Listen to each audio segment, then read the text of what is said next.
When you walk across the streets in Istanbul, you'll notice that there are a lot of cat houses, like this one. This is quite normal here. People feeding stray dogs, putting leftover food on the roof so birds can eat,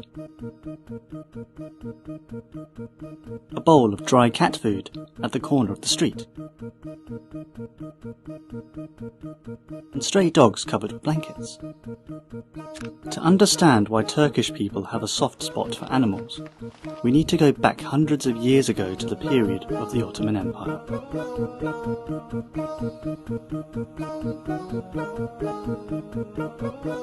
Stray cats have a special place in Istanbul.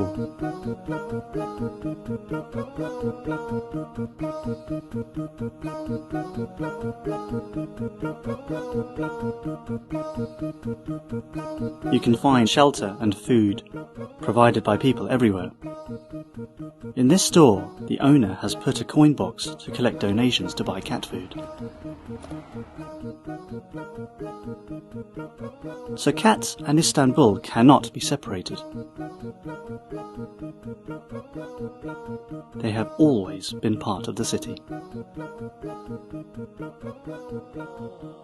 Sabri Durak is a muezzin of this mosque. Here in the winter, due to the cold temperature, cats often come and sleep inside the mosque. He explained that the mosque does not stop the cats from coming in.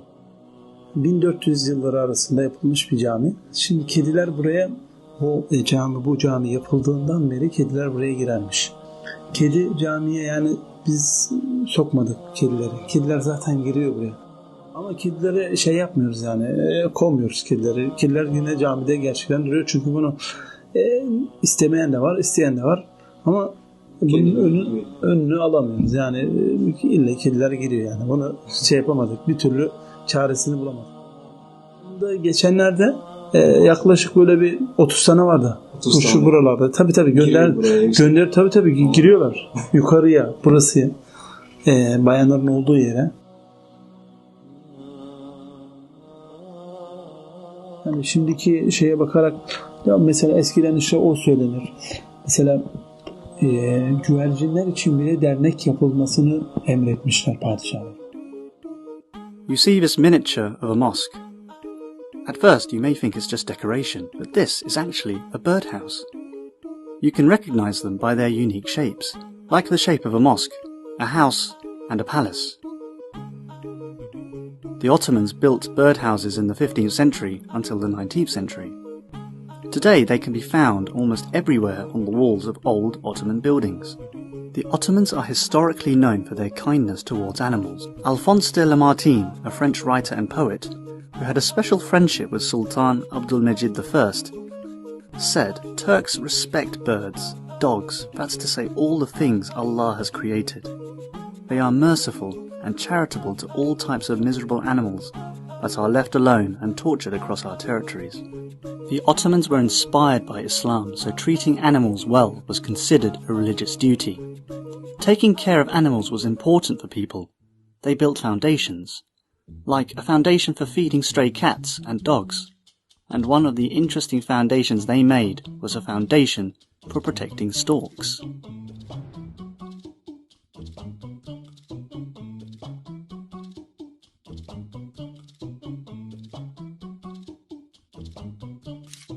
Storks spend the winter in Africa, and in the summer they migrate to Europe. During this long-distance journey, they sometimes injure themselves.